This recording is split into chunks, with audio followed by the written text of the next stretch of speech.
My name is Chang. I'm an independent film producer in the Bay Area. I mostly produce animated short films. Also, I work as an art manager at a mobile game company in SF.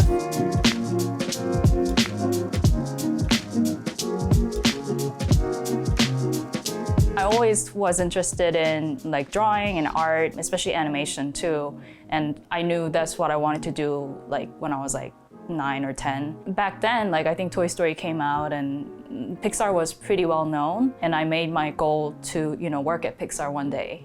And so I knew I wanted to come to the States some point in my life. I was born in Korea, Seoul, South Korea. I specifically remember art school after school because, a lot of the drawings that we used to do is just observational. And so we would just have to draw exactly what we see. I wanted to be more creative. I wanted to, put my own touch to it. And I felt like when I was younger, Western art seemed more freeing and open to interpretation, whereas it was very rigid in Korea. And also there was this perception that artists don't make enough money, and so you shouldn't be one. But I just felt no regret in choosing to live somewhere else. I moved away to New Zealand when I was 12, all because, back when I was in Korea, we had to go to school every Saturday as well. And I hated that.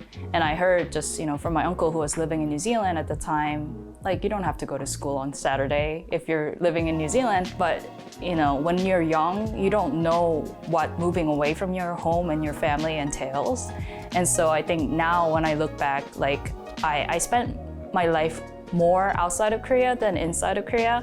And so in a way, by working on this traditional paintings, I'm trying to stay connected to my culture, really understand the history and the essence of my culture. It's called minhwa, and it means people's art.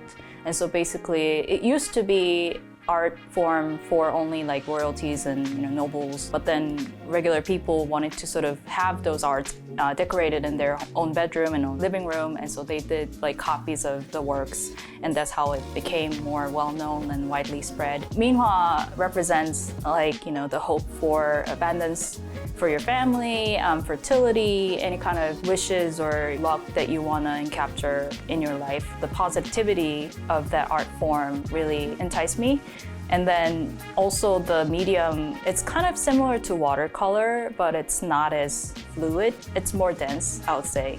And I just the paper is also very traditional. It's called hanji. Because I work so much on computer, having something tangible was really, really nice too. It just makes me want to also go back to my root and continue doing the art that represents my people.